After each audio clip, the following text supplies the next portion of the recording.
যিবোৰ সমস্যা আছে এটা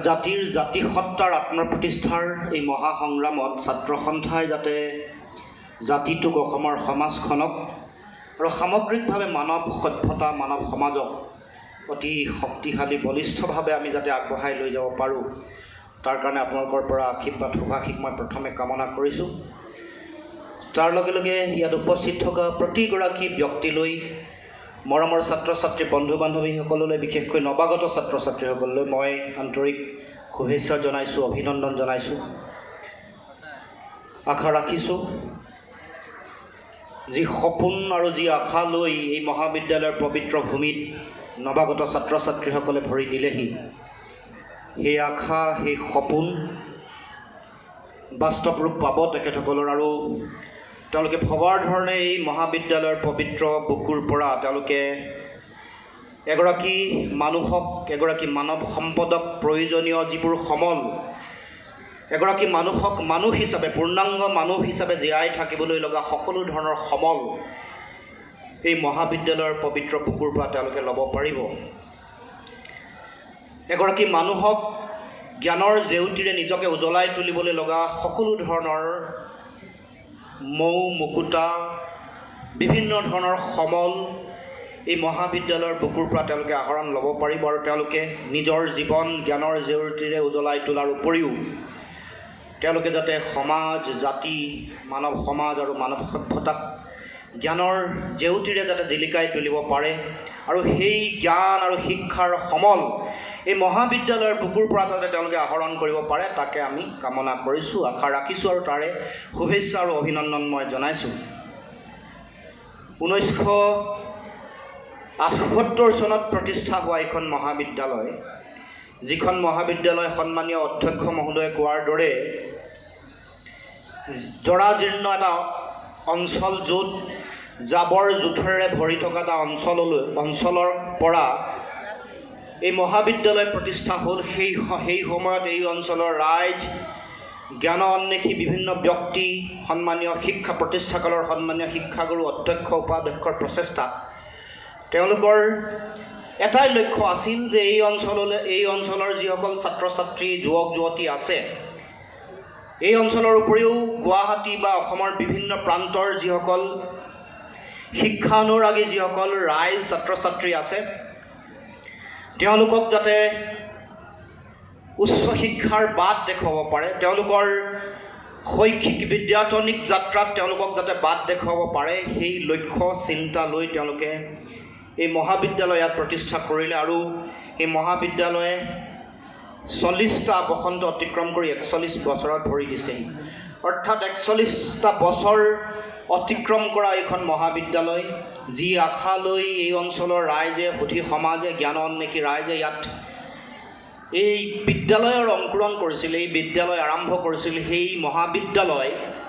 এতিয়া ফলে ফুলে জাতিষ্কাৰ হৈ এজোপা জ্ঞানৰ বটবৃক্ষত পৰিণত হৈছে আৰু ইতিমধ্যে এই মহাবিদ্যালয়ৰ এই জ্ঞানৰ বটবৃক্ষৰ ছাঁত জিৰাই বহু ছাত্ৰ ছাত্ৰী ইয়াৰ পৰা ওলাই গ'ল। বহু ছাত্ৰ ছাত্ৰীয়ে সফলভাৱে অসমৰ সমাজ জীৱনত ভাৰতবৰ্ষৰ বিভিন্ন প্ৰান্তত আনকি পৃথিৱীৰ বিভিন্ন প্ৰান্ততো এই মহাবিদ্যালয়ৰ পৰা লৈ যোৱা শিক্ষা আৰু জ্ঞানৰ যোগেদি তেওঁলোকে সমাজৰ প্ৰতি তেওঁলোকে সেৱা আগবঢ়াইছে, জাতিৰ দেশৰ প্ৰতি তেওঁলোকে সেৱা আগবঢ়াবলৈ সক্ষম হ'ব পাৰিছে। গতিকে মই ক'ব খোজা কথাটো হ'ল উঠি অহা নতুন প্ৰজন্মৰ ছাত্ৰ ছাত্ৰী বিশেষকৈ নৱাগত ছাত্ৰ ছাত্ৰীসকললৈ যে তেওঁলোকে এই মহাবিদ্যালয়ৰ জন্মৰ সময়ৰ সেই ইতিহাস আৰু তেওঁলোকৰ এই যিটো শৈক্ষিক বিদ্যায়তনিক যাত্ৰা এই যাত্ৰাসমূহৰ কথা তেওঁলোকে মনত ৰাখিব লাগিব। ইয়াৰ ঐতিহ্য, ইয়াৰ যিটো পৰম্পৰা, ইয়াৰ ছাত্ৰ ছাত্ৰী শিক্ষক শিক্ষয়িত্ৰীসকলৰ অতি শৃংখলাবদ্ধ যিটো পৰিৱেশ, তেওঁলোকে শিক্ষক শিক্ষয়িত্ৰীসকলে আকুণ্ঠ পৰিশ্ৰম আৰু সাধনা কৰি ছাত্ৰ ছাত্ৰীসকলক দিব খোজা জ্ঞানৰ মণি মুকুতা তেওঁলোকে কেনেকৈ দুহাত তুলি তেওঁলোকে সাৱটি ল'ব পাৰে আৰু তেওঁলোকৰ এই জ্ঞান অন্বেষী যাত্ৰাক কেনেকৈ পূৰ্ণাংগ ৰূপত নিজকে গঢ়ি তুলিব পাৰে সেই চিন্তাৰ কথা ছাত্ৰ ছাত্ৰীসকলে মনত ৰাখিব লাগিব। আৰু সেইকাৰণে এগৰাকী অসমৰ মহান মনীষীৰ নামত সিংহপুৰুষ ৰাধা গোবিন্দ বৰুৱাৰ নামত এই মহাবিদ্যালয় প্ৰতিষ্ঠা হৈছে। গতিকে এই মহাবিদ্যালয়ত যিসকল ছাত্ৰ ছাত্ৰীসকল পঢ়িবলৈ আহিছে তেওঁলোকে এইগৰাকী সিংহপুৰুষৰ আদৰ্শ এই মহাবিদ্যালয়ৰ প্ৰতিষ্ঠাকালৰ সেইসকল মহান ব্যক্তিসকলৰ শিক্ষাগুৰুসকলৰ তেওঁলোকৰ অশেষ ত্যাগ আৰু তেওঁলোকৰ উঠি অহা নতুন প্ৰজন্মৰ শিক্ষাৰ যাত্ৰাত তেওঁলোকে অৱদান আগবঢ়াব বিচৰা যিটো চিন্তা চেতনাৰ কথা তেওঁলোকে উপলব্ধি কৰিব লাগিব আৰু বৰ্তমান সময়ত বা বিগত সময়ছোৱাত ওলাই যোৱা ছাত্ৰ ছাত্ৰীসকলৰ তেওঁলোকৰ প্ৰচেষ্টা শৃংখলিত সেই সময়ৰ শৈক্ষিক বিভিন্ন ধৰণৰ বৰ্ষসমূহৰ তেওঁলোকৰ সকলো ধৰণৰ কথা বতৰাৰ কথা এই শৃংখলাৰ কথা যাতে সকলো ছাত্ৰ ছাত্ৰীয়ে উপলব্ধি কৰিব পাৰে তাৰ কাৰণে মই আৰু সেই বিষয়সমূহ উপলব্ধি কৰি তেওঁলোকে যাতে শৈক্ষিক যাত্ৰা তেওঁলোকে যাতে অব্যাহত ৰাখে তাৰ কাৰণে মই তেওঁলোকৰ প্ৰতি আহ্বান জনাইছোঁ আৰু আশা ৰাখিম এই ছাত্ৰ ছাত্ৰীসকলৰ সেই আশা তেওঁলোকৰ লক্ষ্যত উপনীত হ'বৰ কাৰণে তেওঁলোকে সফল কাম হ'ব পাৰিব। আমাৰ শ্ৰদ্ধাৰ শিক্ষাগুৰু কলিতা ছাৰে আপোনালোকৰ আগত বৰ ধুনীয়াকৈ সৰ্বাংগ সুন্দৰকৈ বহু কথা ক'লে পৃথিৱীৰ বিভিন্ন প্ৰান্তৰ কথা কেনেকৈ আন আন সভ্যতাসমূহ কেনেকৈ আগবাঢ়িছে পৃথিৱীৰ বিভিন্ন প্ৰান্তৰ সভ্যতাৰ বিভিন্ন ধৰণৰ শিতানসমূহ বিভিন্ন ধৰণৰ লক্ষ্য বিভিন্ন ধৰণৰ ধাৰা বিভিন্ন ধৰণৰ বিষয়ত তেওঁলোকে কেনেকৈ জাতিটোক তেওঁলোকৰ ৰাষ্ট্ৰসমূহক আগবঢ়াই লৈ গৈছে সেই কথাও তেওঁলোকে উল্লেখ কৰিছে আৰু আমিও সেইকাৰণে এটা কথা এতিয়া একবিংশ শতিকাৰ দ্বিতীয় দশকৰ শেষ ভাগত থিয় হৈ অসমৰ প্ৰতিগৰাকী মানুহে আমিও উপলব্ধি কৰিছোঁ যে আমি আমাৰ সমাজখনক আমাৰ জাতিটোক উঠি অহা নতুন প্ৰজন্মৰ ছাত্ৰ ছাত্ৰীসকলক আমি কেনেকৈ আগবঢ়াই লৈ গ'লে এই ছাত্ৰ ছাত্ৰীসকলে বা আমি অসমৰ মানুহে পৃথিৱীৰ মানুহৰ আগত আমাৰ অসমখনক এখন উন্নত ৰাজ্য পৃথিৱীৰ মানুহক বিভিন্ন জাতি জনগোষ্ঠী ভাষা ভাষী ধৰ্মাৱলম্বী লোকৰ সমন্বয়ত গঢ় লৈ উঠা অসমীয়া নামৰ জাতি সত্তাক এটা উন্নত সভ্যতা হিচাপে আমি কেনেকৈ প্ৰতিষ্ঠা কৰিব পাৰোঁ সেই প্ৰশ্নই আমাক বাৰে বাৰে দোলা দি যায় আৰু এই প্ৰশ্নৰ উত্তৰ যদি বিচাৰোঁ সেই উত্তৰ আমি যেনেকৈ পাওঁ আপোনালোকেও নিশ্চয় সেই উত্তৰ পাব। ইয়াৰ মূল কথাটোৱে হ'ল পৃথিৱীৰ যিমানবোৰ উন্নত সভ্যতাৰ উন্নত ৰাষ্ট্ৰৰ তেওঁলোকৰ এই সভ্যতাৰ ইতিহাসৰ পৃষ্ঠা যদি লুটিয়াই চায় তেতিয়াহ'লে দেখিব তেওঁলোকৰ প্ৰথম আৰু প্ৰাথমিক কথাটোৱেই হ'ল প্ৰতিখন ৰাষ্ট্ৰৰ প্ৰতিটো সভ্যতাৰ প্ৰতিগৰাকী মানুহৰ মূল বিষয়টোৱে হ'ল তেওঁলোকৰ শিক্ষা আৰু জ্ঞানৰ প্ৰতি প্ৰবল অনুৰাগ। যি জাতিসত্তা যি সভ্যতাৰ জ্ঞানৰ প্ৰতি প্ৰচণ্ড ক্ষুধা আছে প্ৰচণ্ড অনুৰাগ আছে সেই জাতিসত্তাইহে নিজৰ পৰিচয় নিজৰ চিনাকি নিজৰ মেৰুদণ্ড পোন কৰি নিজৰ শিৰ উচ্চ কৰি পৃথিৱীত দাঙি ধৰিব পাৰে। যিমানবোৰ সভ্যতাৰ কথা ছাৰে ক'লে জাপানীসকলৰ সভ্যতা আনকি এটা সময়ত পৃথিৱী শাসন কৰা ব্ৰিটিছসকলৰ সভ্যতা এতিয়া আমেৰিকানসকলৰ সভ্যতা জাৰ্মানসকলৰ সভ্যতা আমাৰ তেনেই কাষতে থকা চীনাসকলৰ সভ্যতা যি চীনাসকল দ্বিতীয় বিশ্বযুদ্ধলৈকে শুই আছিল বুলি কয় জাপানে আক্ৰমণ কৰাৰ সময়ত চীনাসকলক উদ্দেশ্যি কৈছিল যে এইসকল চীনা শুই আছে শুই থকা সিংহ যিদিনাখন সাৰ পাই উঠিব সমগ্ৰ পৃথিৱীত তেওঁৰ সিংহৰ গোজৰণিৰে সমগ্ৰ পৃথিৱী কঁপাই তুলিব আৰু আজি সেই কথা সঁচাত পৰিণত হৈছে। চীনাসকলে সমগ্ৰ পৃথিৱী আমি ভাৰতীয় মানুহে যিমানেই নকওক লাগিলে পৃথিৱীৰ শ্ৰেষ্ঠ ইকনমি আমুক তামুক বিজ্ঞান প্ৰযুক্তিবিদ্যাত বহু আগবাঢ়ি গৈছোঁ কিন্তু চীনাসকলে যিমান যেনেকৈ উত্তৰণৰ দিশত আগবাঢ়িলে তেওঁলোকৰ সমাজ সভ্যতা তেওঁলোকৰ বিজ্ঞান প্ৰযুক্তিবিদ্যা তেওঁলোকৰ অৰ্থনীতি তেওঁলোকৰ সাহিত্য তেওঁলোকৰ সংস্কৃতিক যেনেকৈ সৰ্বাংগ সুন্দৰকৈ গঢ়ি তুলিলে মই ভাবোঁ যে সেয়া আমাৰ কাৰণে আদৰ্শ হোৱাটো উচিত আৰু সেইকাৰণে ময়ো মৰমৰ ছাত্ৰ ছাত্ৰীসকলক ক'ব খুজিছোঁ যে তোমালোকৰ কাৰণে তোমালোকে নিজৰ জীৱনৰ প্ৰাপ্তিৰ কাৰণে জীৱনৰ লক্ষ্য প্ৰাপ্তিৰ কাৰণে বিচাৰি থকা যিটো সপোন বা যিটো লক্ষ্য সেই লক্ষ্যৰ মূল অৱলম্বন মূল যাত্ৰা পথত সহায় কৰা মূল বিষয়টোৱে হ'ল শিক্ষা আৰু জ্ঞানৰ সাধনা। যি মানুহৰ যি জাতিৰ মন আৰু হৃদয়ত শিক্ষা আৰু জ্ঞানৰ ক্ষুধা নাই যাৰ ওচৰত জ্ঞানৰ ভোক যাৰ নাই যি জাতিৰ জ্ঞানৰ ভোক নাই সেই জাতিয়ে কেতিয়াও মেৰুদণ্ড পোন কৰি শিৰ উচ্চ কৰি পৃথিৱীত কেতিয়াও জীয়াই থাকিব নোৱাৰে আৰু সেইকাৰণে আমাৰ প্ৰথম আৰু প্ৰাথমিক দায়িত্বটো হ'ল আমি শিক্ষা অৰ্জন কৰা শিক্ষাৰ যোগেদি জ্ঞান অৰ্জন কৰা আৰু শিক্ষা আৰু জ্ঞানক নিয়ন্ত্ৰণ কৰিবৰ কাৰণে লগা প্ৰজ্ঞাৰ সাধনা আৰু সেইকাৰণে মই যলৈকে যাওঁ আজি আমাৰ বাস্তৱ উপলব্ধি হ'ল যে এটা জাতিক পৰিকল্পিতভাৱে যদি আমি তৈয়াৰ কৰিব লগা হয় জাতিসত্তাৰ সুন্দৰ ভৱিষ্যত যদি আমি কামনা কৰোঁ, যদি আশা কৰোঁ, যদিহে এটা সভ্যতাৰ কাৰণে প্ৰয়োজনীয় সকলো ধৰণৰ বিষয়, সভ্যতাটোৰ কাৰণে প্ৰয়োজনীয় সাহিত্য, সংস্কৃতি, বিজ্ঞান, প্ৰযুক্তিবিদ্যা, তথ্য প্ৰযুক্তিবিদ্যা, জীৱন ধৰণৰ মানদণ্ড, জাতীয় অৰ্থনীতিৰ ভেটি, সামাজিক প্ৰমূল্যবোধ, সমাজত জীয়াই থাকিবৰ কাৰণে প্ৰয়োজনীয় ভাল ভাল আধ্যাত্মিক চিন্তা চেতনাৰ, সমাজৰ সংস্কাৰ, এই প্ৰমূল্যবোধ সকলো ধৰণৰ কথা বতৰাৰ মূল বিষয়টোৱেই হ'ল শিক্ষা বা শিক্ষা ব্যৱস্থা। সেইকাৰণে শিক্ষাক বাদ দি এটা জাতি কেতিয়াও নিজৰ সাহিত্য ভালকৈ গঢ়ি তুলিব নোৱাৰে। মৌলিক চিন্তা চৰ্চাৰ পৰিৱেশেৰে ভাল সাহিত্য যদি এটা জাতিক লাগে, তেতিয়াহ'লে তাৰ প্ৰধান অৱলম্বনটোৱে হ'ব জাতিটোৰ শিক্ষা। এটা জাতিক যদি ভাল সংস্কৃতি লাগে বা এটা জাতি জনগোষ্ঠীসমূহৰ বাৰেৰহণীয়া কৃষ্টি সংস্কৃতিসমূহক ভালকৈ লৈ যোৱা, বিশ্বৰ দৰবাৰলৈ লৈ যোৱা, অধ্যয়ন আৰু গৱেষণাৰ যোগেদি ইয়াৰ নতুন নতুন চিন্তা চৰ্চাৰ উন্মেষ যদি ঘটাব বিচাৰে, তেতিয়াহ'লে মূল অৱলম্বনেই হ'ল জাতিটোৰ শিক্ষা। আৰু যদি ছাৰে ক'বৰ দৰে বিজ্ঞান, প্ৰযুক্তিবিদ্যা আৰু তথ্য প্ৰযুক্তিবিদ্যাত আমূল পৰিৱৰ্তন যদি যাৰ লাগে, নতুন নতুন আৱিষ্কাৰ, নতুন নতুন চিন্তা চৰ্চা, মৌলিক চিন্তা চৰ্চাৰ সমাৱেশ, সৃষ্টিশীলতা, সৃজনীশীলতা যদি আমাক লাগে, তাৰ কাৰণে আধাৰ কি? আধাৰটো হ'ল শিক্ষা।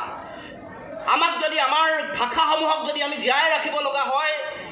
৩,২৯,০০,০০০ জনগণৰ অসমীয়া মানুহে অসমীয়া ভাষা কোৱা ১,৬৯,০০,০০০ অসমীয়া মানুহ আৰু খিলঞ্জীয়া জনজাতীয় জনগোষ্ঠীয় ভাষা কোৱা মানুহৰ প্ৰায় ২.৫ কোটি জনসংখ্যাৰ অসমীয়া মানুহ আন আন জনগোষ্ঠীয় ভাষাৰ যদি শ্ৰীবৃদ্ধি আৰু যদি আমি ভাষাবোৰক জীয়াই ৰাখিব লগা হয়, তাৰ কাৰণে মূল বিষয়বস্তু হ'ল শিক্ষা বা জ্ঞানৰ সাধনা। গতিকে আমি সেইকাৰণে সদায় মই যিকোনো মঞ্চলৈ যেতিয়া যাওঁ, ছাত্ৰ সন্থাই আমি এটাই কথা ক'ব খোজোঁ যে আমাৰ এই সপোনৰ সমাজখন, আমাৰ মহান মনীষীসকলে দেখা স্বপ্ন, শ্ৰীমন্ত শংকৰদেৱ, মাধৱদেৱ, ৰাজনৈতিকভাৱে জাতি গঠন প্ৰক্ৰিয়া আৰম্ভ কৰা স্বৰ্গদেউ চাওলুং চুকাফা, মহাৰাজ নৰনাৰায়ণ বা তাৰ পৰৱৰ্তী পৰ্যায়ত আধুনিক অসমত সাহিত্য সংস্কৃতিৰ সভ্যতা নিৰ্মাণ কৰা লক্ষ্মীনাথ বেজবৰুৱা, পদ্মনাথ গোহাঁই বৰুৱা, কৃষ্ণকান্ত সন্দিকৈ, হেমচন্দ্ৰ গোস্বামী, তেওঁলোকৰ পদাংক অনুকৰণ কৰি পৰৱৰ্তী দিনত বিষ্ণুপ্ৰসাদ ৰাভা, জ্যোতিপ্ৰসাদ আগৰৱালা, নটসূৰ্য ফণী শৰ্মা, ভৱেন্দ্ৰনাথ শইকীয়া, ডক্টৰ ভূপেন হাজৰিকালৈকে এইসকল মহান মনীষীয়ে বিচাৰি থকা স্বপ্নৰ সমাজখন বাৰু কি বা কেনেকুৱা ধৰণৰ সমাজ, তেওঁলোকেও এই সকলো ধৰণৰ বিষয়ৰ শ্ৰীবৃদ্ধিৰ যোগেদি এখন পূৰ্ণাংগ অসমীয়া সমাজ, এখন অসমৰ সমাজ তেওঁলোকে গঢ়ি তুলিব খোজে। আৰু সেই স্বপ্ন তেওঁলোকৰ জীৱনৰ স্বপ্ন আছিল, এখন সমাজক উন্নত সমাজ হিচাপে প্ৰতিষ্ঠা কৰাৰ স্বপ্ন আছিল। সেই স্বপ্ন এনেকুৱা আছিল যে যেতিয়ালৈকে বেলি মাৰ নাযায়, যেতিয়ালৈকে এইখন পৃথিৱী নামৰ সত্তা এটা, গ্ৰহ এটা জীয়াই থাকিব আৰু এইখন অসমীয়া মানুহৰ জীয়াই থকাৰ কাৰণে বাসোপযোগী যেতিয়ালৈকে হৈ থাকিব, তেতিয়ালৈকে অসমীয়া মানুহে, অসমৰ এই অসমীয়া জাতিসত্তাই নিজৰ চিনাকি, আত্মপৰিচয় এই বিষয়বোৰৰ যোগেদি, ভাষা, কৃষ্টি, সংস্কৃতি, বিজ্ঞান, প্ৰযুক্তিবিদ্যাৰ যোগেদি এখন উন্নত সমাজ হিচাপে, উন্নত সভ্যতা হিচাপে পৃথিৱীৰ মানুহৰ আগত দাঙি ধৰিব পাৰিব। এইটোৱে তেওঁলোকৰ সপোন আছিল। আৰু আমিও তেখেতসকলৰ এই সপোনৰ বাট কাটি কাটি আহি আজি এই অৱস্থাত আমি উপনীত হৈছোঁ। গতিকে মৰমৰ ছাত্ৰ ছাত্ৰীসকল, তোমালোকৰ প্ৰতি মোৰ বিনম্ৰ আহ্বান আৰু অনুৰোধ, যিদিনাখনে তোমালোকে এই কথাটো উপলব্ধি কৰিবা, এই ছাৰে ক'বৰ দৰে বিভিন্ন ধৰণৰ ফূৰ্তি, বিভিন্ন ধৰণৰ সংগীতানুষ্ঠানত তোমালোকৰ নৃত্য, গীত এইবোৰ থাকিব, সমাজক লাগিব, এগৰাকী মানুহক এইবোৰ লাগিব। কিন্তু আমাৰ কাৰণে আটাইতকৈ গুৰুত্বপূৰ্ণ প্ৰয়োজনীয় বিষয়টো হ'ল, এতিয়া আটাইতকৈ ডাঙৰ কথাটো হ'ল গভীৰ জীৱনবোধ। আমাক লগা এটা ভাল এখন উন্নত সমাজৰ কাৰণে, এটা ভাল সভ্যতাৰ কাৰণে প্ৰয়োজনীয় শিক্ষা আৰু জ্ঞানৰ সাধনা। এই কথাটো যদি ছাত্ৰ ছাত্ৰীসকলে যিদিনাখনে উপলব্ধি কৰিব পাৰিব, মই ভাবোঁ যে আমি বিচাৰি থকা সেইখন সমাজ আমি পাবলৈ সক্ষম হ'ব পাৰিম। আৰু সেইকাৰণে মই অনুষ্ঠানসমূহত কওঁ যে আমি যেনেকৈ মন্দিৰে, মছজিদে, গীৰ্জাই যেনেকৈ পূজা অৰ্চনা পুৱা গধূলি নিতৌ আমি কৰি থাকোঁ সমাজৰ ভালৰ কাৰণে, তেনেকৈ যিদিনাখনেই অসমৰ প্ৰান্তে প্ৰান্তে, চুবুৰীয়ে চুবুৰীয়ে, গাঁৱে ভূঞে, চহৰে নগৰে, মহানগৰে যিদিনাখনেই জ্ঞানৰ বন্তি জিলিকি উঠিব, বা আমাৰ জ্যেষ্ঠ ব্যক্তিসকলে, পিতৃ মাতৃ, আমাৰ ককা আইতাই, আমাৰ উঠি অহা নতুন প্ৰজন্মক ক'ব যে যোৱা বোপাইসকল, পৃথিৱীৰ এই জ্ঞানৰ সাগৰত সাঁতুৰি নাদুৰি তোমালোকে জ্ঞানৰ মৌ মুকুতা লৈ আহি মোৰ ঘৰ, মোৰ গাঁও, মোৰ সমাজ, মোৰ ৰাষ্ট্ৰ ৰাষ্ট্ৰ মোৰ ৰাজ্যক জিলিকাই তোলা আৰু সেইটো তেওঁলোকৰ কাৰণে ছাত্ৰ ছাত্ৰীসকলৰ কাৰণে যিদিনাখনে জীৱনৰ বেদমন্ত্ৰ হ'ব জ্ঞান জ্ঞান জ্ঞান আৰু জ্ঞানৰ সাধনা সেইদিনাখনেই এইখন সমাজৰ কোনো সমস্যা অসমীয়া মানুহৰ সকলো ধৰণৰ সমস্যাৰ অৱসান ঘটিব আমি বিচাৰি থকা সকলো ধৰণৰ প্ৰশ্ন জাতীয় জীৱনৰ জটিল প্ৰশ্নসমূহৰ সমাধানৰ সূত্ৰ আমি সেইদিনাখনেই বিচাৰি পাম আমি কৰি থকা ৰাজপথৰ সংগ্ৰাম আমি বিচাৰি থকা আমাৰ জাতীয় জীৱনৰ জন্মস্বত্ব খিলঞ্জীয়া মানুহৰ জন্মস্বত্ব আমাৰ ৰাজনৈতিক অধিকাৰ সাব্যস্ত কৰাৰ সংগ্ৰাম আত্মনিয়ন্ত্ৰণৰ বিভিন্ন ধৰণৰ বিষয়সমূহ বা আন যিবোৰ জাতিক জাতি হিচাপে প্ৰতিষ্ঠা কৰিবলৈ লগা অৱলম্বনসমূহক যদি আমি পাব লগা হয় তাৰ কাৰণে কিন্তু তাৰ সমান্তৰালভাৱে বৌদ্ধিক এখন শৈক্ষিক সংগ্ৰামৰ অত্যন্ত প্ৰয়োজনীয়তা আছে আৰু সেইকাৰণে ছাত্ৰ ছাত্ৰীসকলক মই এই মন্ত্ৰ ল'বৰ কাৰণে মই আহ্বান জনাওঁ আৰু কৈ আহিছোঁ আৰু যিদিনাখনে সেই দিনটো আহিব ছাত্ৰ ছাত্ৰীসকলৰ মাজৰ পৰা যিদিনাখনে ভোকবাদী দৰ্শন আঁতৰি যাব ছাত্ৰ ছাত্ৰীসকলে বিচাৰি থকা কেৱল মাত্ৰ তেওঁলোকৰ কাৰণে প্ৰয়োজনীয় অৰ্থ তেওঁলোকৰ কাৰণে প্ৰয়োজনীয় আন অৱলম্বন ঘৰ মোবাইলৰ যিবোৰ স্বপ্ন কেৱল মাত্ৰ অতি চাকৰিকেন্দ্ৰিক চিন্তা চেতনাৰ মাজেৰে তেওঁলোকে কাম কাজ কৰিব পঢ়া শুনা কৰিব সেইদিনাখনলৈকে তেওঁলোকে পথৰ সন্ধান তেওঁলোকে বিচাৰি নাপাব তেওঁলোকে বুজিব লাগিব যে শিক্ষাৰ যোগেদি চাকৰি অৰ্জন কৰাটো তেওঁলোকৰ কাৰণে জীৱনৰ এটা অন্যতম এটা বিষয়হে কিন্তু তাৰ উপৰিও শিক্ষাৰ মূল লক্ষ্য শিক্ষাৰ গৃহ তত্ত্বৰ কথা ছাত্ৰ ছাত্ৰীসকলে উপলব্ধি কৰিব পাৰিব লাগিব মই ভাবোঁ যে আমাৰ ছাত্ৰ ছাত্ৰীসকলক আমাৰ সেই শিক্ষাই দিব লাগিব নিশ্চিতভাৱে সন্মানীয় অধ্যক্ষ উপাধ্যক্ষ সন্মানীয় শিক্ষাগুৰুসকলে তেনেকুৱা ধৰণৰ কথা বতৰা সদায় উল্লেখ কৰি আহিছে আৰু আমিও আগন্তুক দিনত সেই চিন্তাসমূহ সেই চেতনাসমূহ ৰাইজৰ মাজলৈ ছাত্ৰ ছাত্ৰীসকলে উঠি অহা নতুন প্ৰজন্মৰ মাজলৈ আগবঢ়াই লৈ যাবৰ কাৰণে আমি প্ৰচেষ্টা হাতত ল'ম ইতিমধ্যে বিভিন্ন ধৰণৰ কথা বতৰা আমি তেনেকুৱা ধৰণৰ চিন্তাসমূহ আগবঢ়াই লৈ যাবৰ কাৰণে পদক্ষেপ গ্ৰহণ কৰিছোঁ আশা ৰাখিছোঁ আগন্তুক দিনত আমাৰ ছাত্ৰ ছাত্ৰীসকলক উঠি অহা নতুন প্ৰজন্মক সেই ধৰণৰ বিষয়সমূহ সেই চিন্তা সেই দৰ্শন তেওঁলোকক দিবৰ কাৰণে আমি সফল কাম হ'ব পাৰিম সমস্যা বহু আছে নিশ্চিতভাৱে থাকিব এতিয়া এই মহাবিদ্যালয়সমূহতে বহু দিনৰ পৰা হয়তো ইয়াত শিক্ষকৰ পদ খালী হৈ আছে ৯২ চনৰ পৰা নতুন পদ খুলি দিয়াই নাই আৰু প্ৰয়োজনীয় তেওঁলোকৰ কাৰণে প্ৰয়োজনীয় যেনেকুৱা ধৰণৰ আন্তঃগাঁথনি লাগে সন্মানীয় অধ্যক্ষ উপাধ্যক্ষ মহোদয়ে যিমান তাঁত বাতি কৰি আছে চৰকাৰৰ মন্ত্ৰী বা আন সংস্থাসমূহলৈ তেওঁলোকে যিমানবোৰ প্ৰচেষ্টা হাতত লৈছে তথাপিও ভবাৰ ধৰণে নিশ্চিতভাৱে আন্তঃগাঁথনি আন সা সুবিধা যেনেকুৱা ধৰণৰ উন্নত পুথিভঁৰাল ডিজিটেল পুথিভঁৰালৰ প্ৰয়োজন আন পৰীক্ষাগাৰৰ উন্নত পৰীক্ষাগাৰৰ প্ৰয়োজন সেইসমূহ নিশ্চিতভাৱে হয়তো দিব পৰা নাই বা দিবলৈ সক্ষম হোৱা নাই আৰু আমাৰ যিসকল ছাত্ৰ ছাত্ৰী ইয়াত পঢ়া শুনা কৰি আছে তেওঁলোকেও বহু সমস্যাৰে ভাৰাক্ৰান্ত হৈ তেওঁলোকে পঢ়া শুনা কৰি ইয়াত আহি পাইছেহি এই কথাও সকলোৱে জানে যে এনেকুৱাও বহু ছাত্ৰ ছাত্ৰী আছে যিসকল ছাত্ৰ ছাত্ৰীয়ে প্ৰাথমিক বিদ্যালয়ত পঢ়া শুনা কৰোঁতে এজনীয়া শিক্ষকে তেওঁলোকক পাঠদান কৰিছিল নতুবা এনেকুৱা ধৰণৰ ছাত্ৰ ছাত্ৰী আছে যিসকল ছাত্ৰ ছাত্ৰীয়ে প্ৰাথমিক শিক্ষা গ্ৰহণ কৰোঁতে তেওঁলোকে পঢ়া শিক্ষানুষ্ঠানৰ বেৰৰ ছালৰ মাজেৰে আহি পানী নিগৰি আহি তেওঁলোকৰ বেঞ্চ ডেস্কৰ মাজত আহি পৰেহি নতুবা এনেকুৱাও ছাত্ৰ ছাত্ৰী আছে যি ছাত্ৰ ছাত্ৰীয়ে নিজৰ জলঙা বেৰৰ সিপাৰে কি ঘটি আছে সেই কথাও দেখিবলৈ সক্ষম হৈছে ভগা চিগা বেৰৰ মাজেৰে জলঙা বেৰৰ সিটো পাৰে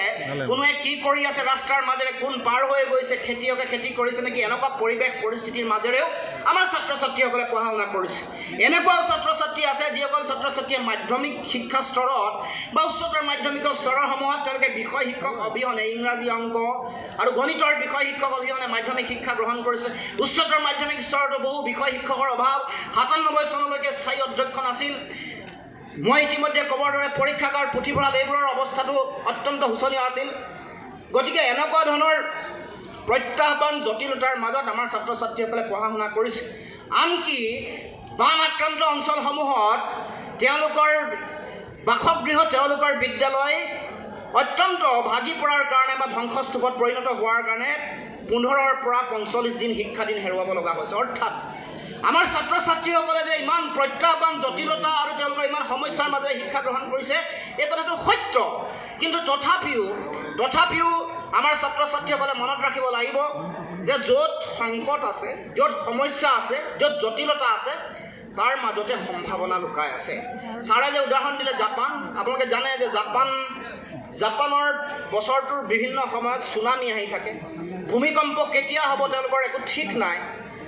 দ্বিতীয় বিশ্বযুদ্ধৰ সময়ত হিৰোশ্বিমা আৰু নাগাচাকিত বোমা বিস্ফোৰণ কৰি আটাইতকৈ ঔদ্যোগিকভাৱে আগবঢ়া দুখন চহৰ ধ্বংস কৰি পেলাইছিল, হিৰোশ্বিমা আৰু নাগাচাকি। 20 বছৰ বহিৰ্বিশ্বৰ লগত তেওঁলোকৰ সম্পৰ্ক নাছিল। 20 বছৰ পিছত জাপানীসকলে দেখিলে যে নহয়, পৃথিৱী ইউৰোপ আৰু বিভিন্ন ৰাষ্ট্ৰসমূহ বহু আগবাঢ়ি গৈছে। তেওঁলোকে 20 বছৰ পিছত তেওঁলোকে পৃথিৱীৰ বিভিন্ন প্ৰান্তৰ লগত যোগাযোগ কৰি তেওঁলোকে পঢ়া শুনা কৰিলে, গ্ৰন্থ অনুবাদ কৰিলে জাপানী ভাষালৈ, আৰু স্কলাৰশ্বিপ দি ইউৰোপলৈ তেওঁলোকৰ মেধাসম্পন্ন ছাত্ৰ ছাত্ৰীসকল পঢ়াই দিলে। ক'লে যে তোমালোকৰ বিশ্বৰ বিভিন্ন প্ৰান্তৰ পৰা শিক্ষা দীক্ষা লৈ আহা আৰু জাপানৰ সৰ্বাংগীন উন্নয়নৰ কাৰণে, সৰ্বাংগীন উন্নতিৰ কাৰণে তোমালোকে এই জ্ঞানৰ যিবোৰ অৱলম্বন আছে এইবোৰ আমাক দিয়া। আৰু সেইকাৰণে তাৰপিছত দেখিছে যে ইমান প্ৰত্যাহ্বান থকা জাপানত আজি জাপান পৃথিৱীৰ অন্যতম উন্নত শক্তি, উন্নত সভ্যতা। তেনেকৈ আন কথা বতৰাবোৰ আপুনি ক'ব পাৰে। চীনাসকলৰ কাৰণে এটা সময়ত হুৱাংহু তেওঁলোকৰ কাৰণে চকুলো আছিল, কিন্তু এই চকুলোক, এই সমস্যা সংকটক তেওঁলোকে সম্পদলৈ পৰিৱৰ্তন কৰিলে। আৰু সেইকাৰণে আমাৰ ছাত্ৰ ছাত্ৰীসকলক ক'ব খুজিছোঁ যে তোমালোকৰ মাজত এই সমস্যাসমূহ থাকিব, এই সংকট থাকিব, কিন্তু লক্ষ্য তোমালোকে স্থিৰ কৰি ল'ব লাগিব। কাৰণ যেনেকৈ অৰ্জুনে ঘূৰি থকা মাছটোৰ চকুত নিক্ষেপ কৰি তীৰ নিক্ষেপ কৰিছিল, আমাৰ ছাত্ৰ ছাত্ৰীসকলৰ জীৱনৰ লক্ষ্য তেনেকুৱা ধৰণৰ হ'ব লাগিব। লক্ষ্য মই শিক্ষা গ্ৰহণ, লক্ষ্য মই জ্ঞান আৰ্জন, আৰু জ্ঞান আৰ্জনৰ যোগেদি নিজকে এগৰাকী পূৰ্ণাংগ মানৱ সম্পদ হিচাপে গঢ়ি তুলি সমাজৰ কাৰণে, দেশৰ কাৰণে, জাতিৰ কাৰণে যাতে মই অৱদান আগবঢ়াব পাৰোঁ। কাৰণ আমি সকলোৱে এইটো কথা উপলব্ধি কৰিব লাগিব, ছাত্ৰ ছাত্ৰীসকল আজিৰ ছাত্ৰ ছাত্ৰী কাইলৈ দেশৰ নাগৰিক হ'ব, সমাজৰ তেওঁলোকে ধৰণী হৈ উঠিব। গতিকে এই ছাত্ৰ ছাত্ৰীসকলে যাতে তেওঁলোকৰ কৰণীয় দায়িত্ব আৰু কৰ্তব্যৰ কথা তেওঁলোকে যাতে উপলব্ধি কৰিব পাৰে, আৰু এনেকুৱা ধৰণৰ চিন্তা চৰ্চাৰে যাতে এই সমস্যা সংকটসমূহৰ মাজত থকা সম্ভাৱনাসমূহক চিনাক্তকৰণ কৰি এইবোৰক যাতে সম্পদলৈ পৰিৱৰ্তন কৰিব পৰা সমল শিক্ষাৰ মাজৰ পৰা যাতে তেওঁলোকে আহৰণ কৰে, তাৰ কাৰণে মই তেখেতসকলৰ প্ৰতি আহ্বান জনাইছোঁ। আৰু আশা ৰাখিছোঁ আগন্তুক দিনত আমাৰ অসমৰ এই উঠি অহা নতুন প্ৰজন্মৰ ছাত্ৰ ছাত্ৰীসকলৰ যোগেদি আমি এখন অত্যন্ত সুন্দৰ সমাজ আমি প্ৰতিষ্ঠা কৰিবলৈ সক্ষম হ'ব পাৰিম। এতিয়া বহু ছাত্ৰ ছাত্ৰীসকলৰ মাজত বহু বিভিন্ন বিষয় এতিয়া ছাৰে ক'বৰ দৰে ছাত্ৰ ছাত্ৰীসকলৰ মাজত এতিয়া এনেকুৱা ধৰণৰ সমস্যাৰ সৃষ্টি হৈছে। কিবা কথাৰ কাৰণে, মোবাইল নোপোৱাৰ কাৰণে তেওঁলোকে ছুইচাইড কৰে। সমাজ জীৱনৰ আন এনেকুৱা ধৰণৰ সামাজিক সমস্যা আছে। ক'ৰবাত এইখন সমাজত শিক্ষিত মানুহৰ মাজৰ পৰাই কোনোবাই হত্যা কৰে, কোনোবাই কোনোবা নাৰী ধৰ্ষিতা হয় শিক্ষিত মানুহৰ যোগেদি, সমাজত কাৰোবাক অভিনীলক হত্যা কৰা হৈছিল এইখন অসমতে। অৰ্থাৎ মানৱীয় প্ৰমূল্যৰ যে অৱক্ষয় ঘটিছে, এইখন অসম বা এইখন ভাৰতবৰ্ষতে এতিয়া সাংঘাতিক দুৰ্নীতি হৈছে। অৰ্থাৎ অন্যায়, অনীতি, হত্যা, হিংসা, দুৰাচাৰ, মানুহৰ মাজত এনেকুৱা ধৰণৰ বিভিন্ন ধৰণৰ মানৱীয় প্ৰমূল্যৰ অৱক্ষয় হোৱা দেখিবলৈ পোৱা গৈছে। কিন্তু এই সকলো ধৰণৰ কথা বতৰাৰ অৱসান হ'ব কেৱল মাত্ৰ ভাল শিক্ষাৰ যোগেদি। আৰু সেইকাৰণে মই ছাত্ৰ ছাত্ৰীসকলক ক'ব খুজিছোঁ যে তোমালোকে এই বিষয়সমূহৰ কথা অনুধাৱন কৰা। আমাৰ সমাজৰ পৰা দুৰ্নীতি, আমাৰ সমাজৰ পৰা হত্যা, হিংসা, অন্যায়, অবিচাৰ এই বিষয়সমূহ নাইকিয়া কৰিবলৈ আৰু মানৱীয় প্ৰমূল্যৰ সমাজত প্ৰসাৰ ঘটাবলৈ হ'লে তোমালোকে ভাল শিক্ষা গ্ৰহণ কৰিব লাগিব। আৰু সেইকাৰণে এতিয়া ছাত্ৰ ছাত্ৰীসকলক এগৰাকী বেলেঞ্চ যেতিয়া পাৰ্চনেলিটি, এগৰাকী পূৰ্ণাংগ ব্যক্তিত্বৰ অধিকাৰী মানুহ হিচাপে সেই ওপৰত নহয়, তেওঁলোকৰ মেধা শক্তিৰ ওপৰতে তেওঁলোকক নকয়, তেওঁলোকৰ ইণ্টেলিজেণ্ট কোচেণ্টৰ উপৰিও ছাৰে ক'বৰ দৰে তেওঁলোকৰ কাৰণে প্ৰয়োজনীয় যিটো তেওঁলোকৰ ইম'চনেল, তেওঁলোকৰ যিটো বেলেঞ্চ, তেওঁলোকৰ যিটো আৱেগিক যিটো তেওঁলোকৰ সক্ষমতা, সেইটো এটা অত্যন্ত গুৰুত্বপূৰ্ণ বিষয়। আৰু তাৰ উপৰিও ছাত্ৰ ছাত্ৰীসকলৰ প্ৰমূল্যবোধসমূহৰ কাৰণে তেওঁলোকৰ আধ্যাত্মিক যিবোৰ কথা, আধ্যাত্মিকতাই ভগৱানৰ কথা, পূজা অৰ্চনাৰ কথা কোৱা নাই, এই সমাজৰ সামাজিক প্ৰমূল্য, মানৱীয় প্ৰমূল্যৰ কথা কোৱা হৈছে। গতিকে সেই সকলো ধৰণৰ কথা বতৰাৰ কথা যাতে ছাত্ৰ ছাত্ৰীসকলে উপলব্ধি কৰে আৰু এই সকলো কথা বতৰা তেওঁলোকে আয়ত্ত কৰিবৰ কাৰণে যাতে প্ৰচেষ্টা হাতত লয়, তাৰ কাৰণে সকলো ছাত্ৰ ছাত্ৰীসকলৰ প্ৰতি মই আহ্বান জনাইছোঁ। গতিকে বৰ দীঘলীয়া কথা মই ক'ব খোজা নাই, কাৰণ যথেষ্ট দীঘলীয়া এই অনুষ্ঠান হৈছে, মিটিং হৈছে। মই কেৱল মাত্ৰ বাইদেৱে অনুজ্ঞা দিয়াৰ কাৰণে এটা কথা ক'ব খুজিছোঁ। এটা ৰাষ্ট্ৰীয় নাগৰিকপঞ্জী উন্নীতকৰণৰ প্ৰক্ৰিয়া অহা কাইলৈ ৰাষ্ট্ৰীয় নাগৰিকপঞ্জীৰ যিখন প্ৰকাশ হ'ব, বহু দীঘলীয়া পৰিক্ৰমাৰ মাজেৰে এই গোটেই ৰাষ্ট্ৰীয় নাগৰিকপঞ্জী উন্নীতকৰণৰ প্ৰক্ৰিয়া আৰম্ভ হৈছিল। আৰু আমি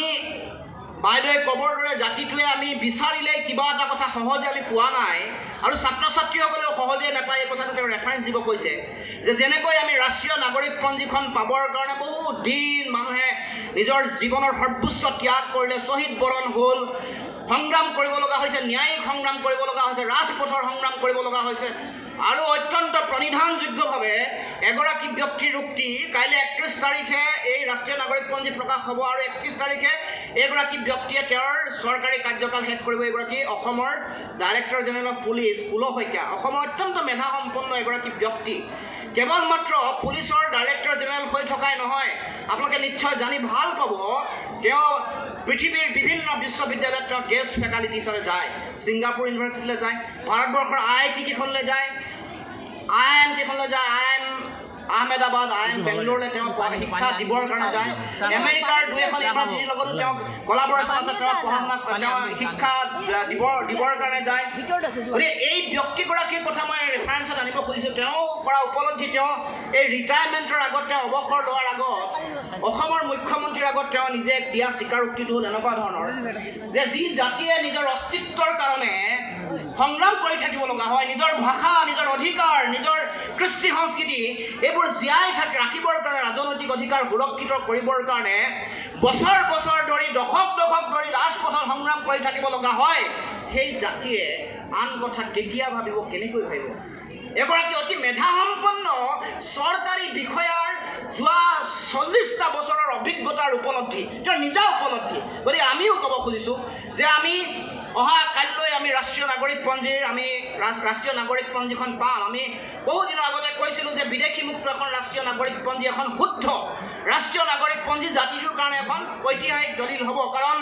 বিদেশী নাগৰিকৰ সমস্যাৰ কথা কৈ অহা হৈছে। 51 চনৰ ৰাষ্ট্ৰীয় নাগৰিকপঞ্জী কেৱল ভাৰতবৰ্ষৰ ভিতৰতে অসমত তৈয়াৰ কৰা কথাটোৱে, এই কথাটো সেই সময়তে স্বাধীনতাৰ 4 বছৰ পিছতে প্ৰতিষ্ঠা কৰি দিছিল যে অসমত অবৈধ বিদেশীৰ যিটো প্ৰব্ৰজন, এইটো অত্যন্ত ভয়াৱহ। কাৰণ নহ'লে 51 চনত কেৱল মাত্ৰ ভাৰতবৰ্ষৰ ভিতৰত অসমতে লিষ্ট অফ চিটিজেন কিয় বনাইছিল এইকাৰণে বিদেশী নাগৰিকৰ ভয়াৱহতা আছিল। সেই কথা চৰকাৰীভাৱে সেই সময়ত তেওঁলোকে গ্ৰহণ কৰিছিল, আৰু তেওঁলোকে কৈছিল যে 10 বছৰ মূৰে মূৰে বিদেশী নাগৰিকৰ সমস্যাটো সমাধান কৰিবৰ কাৰণে, সমাধানৰ কাৰণে এটা বাট মুকলি কৰাৰ কাৰণে লিষ্ট অফ চিটিজেন তেওঁলোকে 10 বছৰ মূৰে মূৰে তেওঁলোকে উন্নীতকৰণৰ কাম কৰিব, আপডেট কৰিব তেওঁলোকে 10 বছৰৰ মূৰে মূৰে। কিন্তু নকৰাৰ কাৰণে আন্দোলন চলি থকাৰ সময়ত 1980 চনত আন্দোলনৰ নেতৃবৰ্গই, ছাত্ৰ সন্থাই ভাৰতবৰ্ষৰ প্ৰধানমন্ত্ৰীলৈ পত্ৰ প্ৰেৰণ কৰি, স্মাৰক পত্ৰ প্ৰেৰণ কৰি ৰাষ্ট্ৰীয় নাগৰিকপঞ্জী উন্নীতকৰণৰ বিষয়টো আগবঢ়াই লৈ যাবৰ কাৰণে দাবী জনাইছিল। 83 চনত এই সম্পৰ্কত মডেলিটিও পঠাইছিল ছাত্ৰ সন্থাই। কিন্তু তাৰ পাছত অসম আন্দোলনৰ শেষ হ'ল, 85ত চুক্তি হ'ল, চুক্তি হৈ যোৱা 30 বছৰ অতিক্ৰম কৰিলে, 3টা দশক অতিক্ৰম হৈ যোৱাৰ পাছত চৰকাৰে ৰাষ্ট্ৰীয় নাগৰিকপঞ্জী বনাবৰ কাৰণে তেওঁলোকে ব্যৱস্থা গ্ৰহণ নকৰাৰ পিছত শেহতীয়াকৈ ভাৰতবৰ্ষৰ উচ্চতম ন্যায়ালয়ে তেওঁলোকে এই অসম চুক্তিৰ আধাৰত ৰাষ্ট্ৰীয় নাগৰিকপঞ্জী উন্নীতকৰণৰ বিষয়টো আগবঢ়াই লৈ যাবৰ কাৰণে তেওঁলোকৰ তদাৰকত, তেওঁলোকৰ নিৰ্দেশনাত এই কাম কাজ কৰিছে। গতিকে কাইলৈ দিনটো অত্যন্ত গুৰুত্বপূৰ্ণ দিন জাতীয় জীৱনৰ কাৰণে। ইয়াত উপস্থিত হৈ মই আপোনালোকক আহ্বান কৰিছোঁ, আপোনালোকক জনাব খুজিছোঁ যাতে সমগ্ৰ অসমৰ বিভিন্ন প্ৰান্তত এই ৰাষ্ট্ৰীয় নাগৰিকপঞ্জীক লৈ বিভিন্ন ধৰণৰ প্ৰৰোচনা, মানুহৰ মাজত ষড়যন্ত্ৰ, বিভিন্ন মানুহৰ মাজত সংঘাত সৃষ্টি কৰিবৰ কাৰণে বিভিন্ন ধৰণৰ কথা বতৰা উল্লেখ কৰিছে, বিভিন্ন ধৰণৰ ষড়যন্ত্ৰ অব্যাহত আছে। তেনে সময়ত আমাৰ সকলোৰে দায়িত্ব হ'ল, যিহেতু ভাৰতবৰ্ষৰ গণতান্ত্ৰিক ব্যৱস্থাত, ন্যায় ব্যৱস্থা, গণতান্ত্ৰিক ব্যৱস্থাত অভিভাৱকত্ব বা সকলো ন্যায় ব্যৱস্থা চোৱা চিতা কৰাৰ মূল দায়িত্ব উচ্চতম ন্যায়ালয়ে বা চাই আহিছে। গতিকে উচ্চতম ন্যায়ালয়ে নিশ্চিতভাৱে অসমৰ ৰাইজক, ভাৰতবৰ্ষৰ ৰাইজক এই ন্যায় প্ৰদান কৰিব। তেনেকুৱা এটা সময়ত যিবোৰ বিষয় উত্থাপন কৰি মানুহৰ মাজত বিভ্ৰান্ত কৰিব খোজা হৈছে, সেই বিষয়সমূহ যে কেৱল মাত্ৰ ৰাজনৈতিক উদ্দেশ্য প্ৰণোদিত, এই কথাটো প্ৰমাণিত হৈছে। কাৰণ যিবোৰ শংকাৰ কথা কোৱা হৈছে, সেই শংকাসমূহ ক'বৰ কাৰণে তেওঁলোকক উচ্চতম ন্যায়ালয়ত সুযোগ আছিল। তেওঁলোকে শপতনামা দি এই বিষয়বোৰ উত্থাপন কৰিব পাৰিলেহেঁতেন। তেওঁলোকে এতিয়া বিষয়াসমূহৰ দুয়োগৰাকী বিষয়াৰ তেওঁলোকে বেয়াকৈ কাম কাজ কৰাৰ কথা কৈছে, বিদেশীৰ নাম সোমোৱাৰ কথা কৈছে, বিভিন্ন ধৰণৰ কথা বতৰা তেওঁলোকে অৱতাৰণা কৰিছে। এই বিষয়সমূহ নিষ্পত্তি কৰিবলৈ তেওঁলোকে চৰকাৰে আন যিবোৰ ষ্টেক হোল্ডাৰ আছে সকলোৱে শপতনামা দিয়াৰ সুযোগ আছিল। গতিকে আজি আমি ক'ব খুজিছোঁ যিবোৰ বিষয় অৱতাৰণা কৰি মানুহক বিভ্ৰান্ত কৰিব খোজা হৈছে সেইবোৰ বিষয়ক লৈ যাতে ৰাইজ বিচলিত নহয়, সকলোৱে যাতে শান্তি সম্প্ৰীতি অটুট ৰাখে, সকলোৱে যাতে 31 তাৰিখলৈ আমি বাট চাওঁ আৰু তাৰ পৰৱৰ্তী দিনৰ পৰৱৰ্তী পৰ্যায়ত আমি কেনেকৈ আগবাঢ়িম, বা ইয়াত যদি বিদেশী নাম হয় তেওঁলোকৰ নাম কেনেকৈ কৰ্তন কৰিম, বা যদি স্বদেশী মানুহৰ নাম থাকি যায় তেওঁলোকক আমি সকলোৱে তেওঁলোকৰ কাষত থিয় দিব লাগিব। গতিকে এই কথাখিনি আপোনালোকৰ আগত কৈ যাব খুজিছোঁ এইকাৰণে যে আগন্তুক দিনত এই বিষয়সমূহক লৈ যাতে মানুহক বিভ্ৰান্ত নকৰে, মানুহক প্ৰৰোচিত নকৰে, আৰু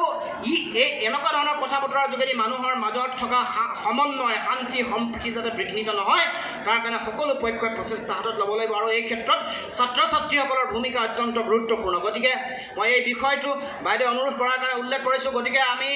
আশা ৰাখিম